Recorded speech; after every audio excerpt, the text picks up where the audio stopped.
Spirit communicates to us often through signs and symbols. Let's talk about these. Do you see signs? Or do you have a friend who does? Are you able to see meaning in seemingly random numbers? Or do you ascribe meaning to the colors that are around you, or what you notice about a bird flying nearby, or maybe you'll see hawks in the sky? Do you notice these symbols and these signs, and do you know what they might mean? Learning to interpret symbols, signs, is part of the work of any of the great magi or mystics of the ages past. But those ages are not gone, and today it's an important skill as well. You might be in the middle of a business deal, glance out the window, and you suddenly see, crows fighting over scraps. And if you see that, it might mean something to you. I know for me personally, I began to read numbers as a child. And I saw strings of numbers, and I could connect them, and I could make conclusions based on them, based on bumper stickers or license plates. So I would see those three numbers, and they would, if they were double numbers or triple numbers, they would give me insights. And I began to create my own system of symbols and interpretations of what 111 means, and 222 means, and 337, and all these different numbers. I know, it's kind of weird, right? This is some autistic Rain Man shit. But this is what I was on. And this was my own intuition's way of speaking to me.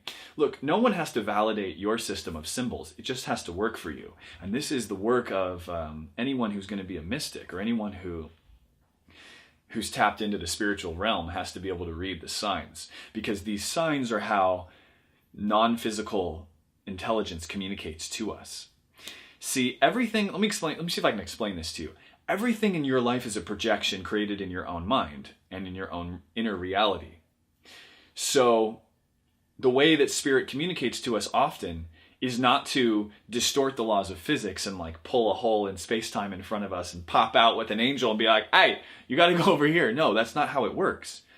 What they do is they give you some symbols that should have a personal, emotional meaning to you that point you in the right direction. So while you're thinking, this is how it works. This is the key to interpreting synchronicity and finding your path. Listen up. When you're thinking about the thing you want to do, or the intuition or impulse you have, you've brought it in, you're thinking about maybe taking a trip or starting a new job, and you're scared, you're not sure. The moment you think about it, then the next thing that you look at or think about will relate to that first thing, and it'll give you the universal feedback you're looking for. I can't tell you how many times when I was ready to leave my job, I was scared to leave my job, where's my money going to come from for my next gig, when I was younger. And as I was thinking about it, I would look there, I would look over, and I would see the Nike sign, "Just Do It," on a sticker that was in my room. And it was like I knew exactly I was supposed to look there. And then I read that, and I felt like that was spirit telling me, go for it. I can't tell you how many times when I've been afraid that I'm on the wrong path, I see my lucky numbers. I'm not going to tell you what they are. You have to figure out your lucky numbers. But I see my lucky numbers on a license plate, and it's a way of an invisible world telling me good job, keep going. And so we get information from these non-logical sources. And this is what every medicine man or shaman in the ancient tribal system would do. He would go out there with his staff, look up in the sky, interpret the stars, interpret the signs of the animals, and then he would infer this is what's going to happen, or this is where we need to go. Now, is that decision-making apparatus the best for making sound business decisions? Not always. Not always. Logic does have to rule the day in a lot of those worlds. But when it comes to non-rational decisions that have to do with your soul's purpose and your soul's journey and emotions, you have to listen and learn to see the signs, because they are talking to you and they're around you even now. In fact, if you're watching this, I would challenge you to consider that around you in this very room, in this very moment, are signs and symbols that if you learn to see, they will direct you on the true path of your soul.